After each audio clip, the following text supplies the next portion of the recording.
Hey, what's going on, guys? Today we're unboxing another HG P-Bandai kit. This is the HGUC EWAC Jegan, and I just want to point out I had never noticed this number before. RGM89 Do. Interesting.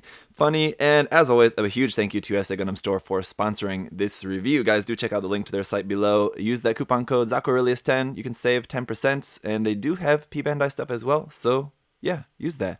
And of course, as this is a P-Bandai kit, we just have a kind of digital image here, or just there in the background, I should say. Up front, just a photograph of the painted model kit, but without any paint. It's just all monochrome color. Same for the side of the box, nothing special there. The side of the box, just got that there.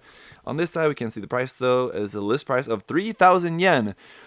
Woo! Of all the different P-Bandai variants, and just other regular variants of the Jegan, I'd have to say, without checking, I would have to guess this is the most expensive. 3,000 yen, even for the list price, I mean, seems steep for that. That has nothing to do with the fact that this is a P-Bandai kit. As you guys know, P-Bandai kits, their list price is usually very, it doesn't depend on the fact that it's exclusive or not. The list price, like any other normal release kit, is just based on basically the amount of plastic and engineering that goes into the kit. And in this case, 3,000 yen right off the bat does seem steep for this, as there's going to be a fair amount of new parts in here, but I don't know if it's going to be that much new.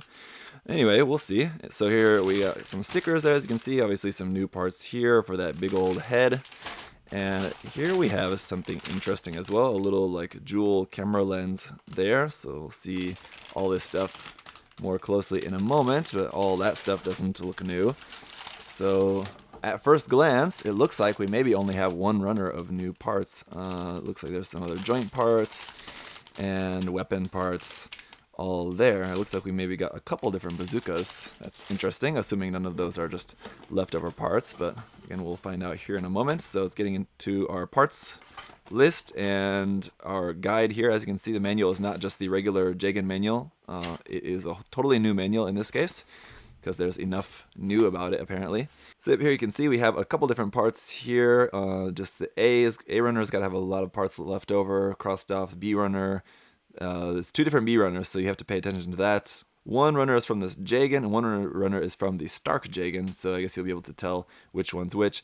Then C, D, E, and then skipping to K for our new runner there. Construction is going to start off with the body, and then that big old head, and then the arms, and you're building kind of the arm attachments along there with the arms. As you can see, we complete the upper body, then onto the feet, legs, weapons, just the rifle and bazooka and shield.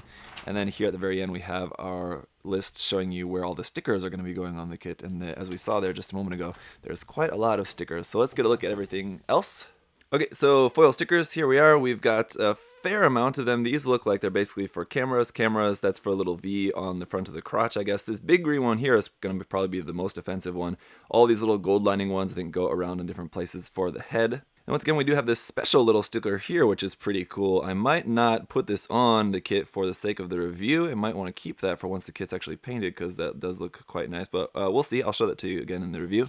And then we have our sticker marking decals, and we have a lot of these. As you can see, a lot of different caution markings there, some larger Londo Bell and EFSF markings there, some numbers, you got some choices for that, EFSF logos, and a lot of stuff on here. Runner SB5 for our very light pink beam saber effect parts in two lengths, a little bit shorter and a little bit longer. And then runner PC123 for our standard gray polycap runner here. And then starting off with runner A here, this one is from the original Jegan from 2009. So as you can see, we've got a few white parts up there in the corner, a few dark green parts up there on the top, and then a whole bunch of gray throughout the center there for a couple, looks like hands, thruster bells, and weapon parts kind of on there. The first of our two different B runners here is in this light green color. This one, once again, is from the original Jegan. So we've got some chest, torso parts on there, feet parts, shield parts, and others things. Then our second V runner here, for this time from the Stark Jegan, looks like it's mostly going to be weapons parts. So you'll have a couple different weapon options for this, it seems like.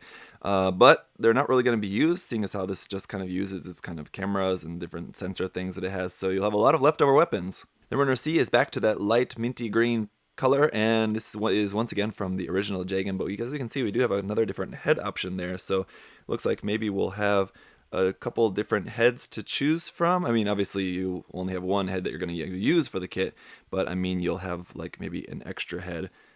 Of how much of that, I'm not sure, but we'll see. Runner D here, just a few joint parts in a standard gray color, and we do have 2 of this D runner. Runner E is actually from the EWAC type Jegan, so this is just another bazooka part on there. As you can see, a couple parts here for the head, again, not really going to be used. So we'll have a lot of useful leftover stuff. And Runner K is our only new runner for the kit, but it is pretty large, and there's quite a few parts on there. You can see new parts for the head, obviously a lot of those, some new parts for the shoulders and for the forearm kind of attachments. A few white parts up there at the top, a few gray parts on the side, a few dark green parts at the bottom, and then a bunch of light green there throughout the middle. So it looks quite different in appearance, but really not all that many new parts, it seems. So it's kind of interesting. So that's it for the unboxing. I really love the look of this kit. So that's it for the unboxing. I really like the look of the EWAC Jegan. I wish we would get more kind of kits like this. What I would really love is to get a Nero kit and then to get a EWAC Nero. That would be really nice, but who knows. Anyway, in the meantime, really going to enjoy this. This is actually my first time building an HG Jegan, considering how many different versions and things there are out there. I've never actually built one, so that'll be interesting. I'll let you guys know what I think in the review. Of course, if you have any questions or comments, feel free to leave those down below. I'll see you guys next time. Bye-bye.